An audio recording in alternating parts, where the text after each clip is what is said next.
जीवन हमें एक मौका देता है, इसलिए जब भी सही कॉलेज चुनने का समय आए तो सिर्फ मंगलायतन यूनिवर्सिटी आपके बेहतरीन भविष्य और सर्वांगीण विकास के लिए।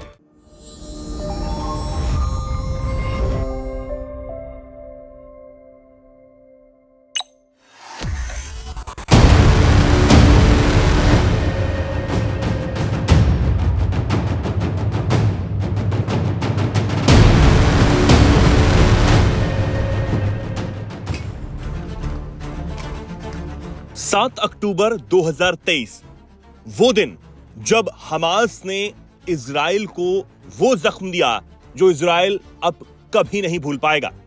और उसके बाद से इजराइल ने मिडिल ईस्ट में जो कार्रवाई की है उसे पूरी दुनिया देख रही है। गाजा को पूरी तरह वीरान कर चुका इजराइल अभी भी रुकने का नाम नहीं ले रहा है और पूरे गाजा पर कब्जे का प्लान बना चुका है।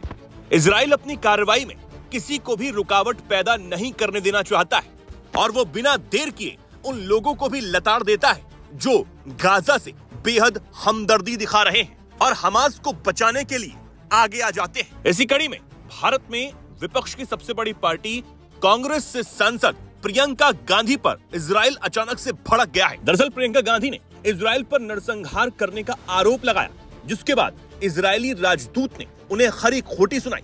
कांग्रेस सांसद प्रियंका गांधी ने इजराइल पर गंभीर आरोप लगाते हुए कहा कि उसने 60,000 से ज्यादा लोगों की हत्याएं की हैं, जिनमें 18,430 बच्चे शामिल हैं। बस फिर क्या था, इजरायली राजदूत जमकर प्रियंका गांधी पर भड़क गए और उन्होंने प्रियंका गांधी को आईना दिखाने का काम किया। प्रियंका गांधी ने अपने सोशल मीडिया पोस्ट में लिखा, इजराइल नरसंहार कर रहा है, इसने 60,000 से ज्यादा लोगों को मार डाला है, इनमें 18,430 बच्चे हैं, सैकड़ों लोगों को भूख से मरने के लिए मजबूर किया गया है, जिनमें कई बच्चे शामिल हैं और अब लाखों लोगों को भूखा मारने की धमकी दी जा रही है। आगे उन्होंने कहा कि इन अपराधों को चुप्पी और निष्क्रियता के जरिए सक्षम बनाना भी एक अपराध है। ये शर्मनाक है कि भारत सरकार चुप है जबकि इजराइल फिलिस्तीन के नागरिकों पर ये तबाही बरपा रहा है। अपने पोस्ट में उन्होंने भारत सरकार को भी आरोपों के घेरे में खड़ा कर दिया, लेकिन इसके तुरंत बाद प्रियंका गांधी के आरोपों का कड़ा जवाब भारत में इजरायली राजदूत रेवुएन अजार ने दिया।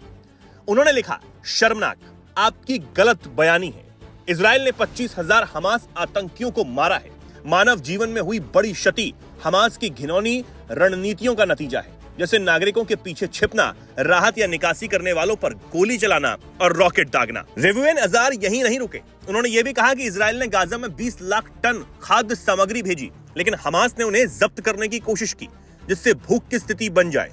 उन्होंने ये भी दावा किया कि गाजा की आबादी पिछले 50 साल में 450% बढ़ी है, इसलिए वहां नरसंहार का कोई सवाल ही नहीं है।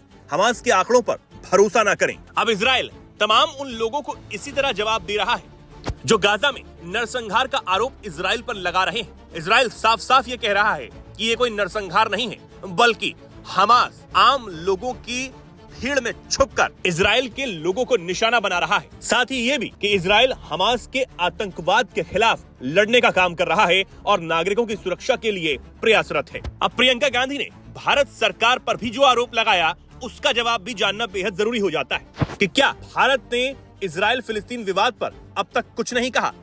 दरअसल भारत और इजराइल की बेहद अच्छी दोस्ती है, ये हम सब जानते हैं, लेकिन इजराइल फिलिस्तीन के बीच लंबे समय से चलते आ रहे विवाद के बीच भारत ने यह कहा था कि वो 2 स्टेट सॉल्यूशन के पक्ष में है। संयुक्त राष्ट्र में भारत के स्थायी प्रतिनिधि राजदूत ने यह कहा था कि हमारी कोशिश यही रहनी चाहिए कि कूटनीति के जरिए 2 स्टेट सॉल्यूशन लाया जाए और गाजा में खाने पीने की चीजें और जरूरी सामान बिना किसी बाधा के पहुंच सके। तो प्रियंका गांधी के आरोपों का जवाब इजराइल ने बिना देर किए दिया है, जिससे ये एक बार फिर साबित हो जाता है कि इजराइल की जो नीति है कि वो हमास को जड़ से खत्म कर देगा, ये अब और ज्यादा साफ हो गया है।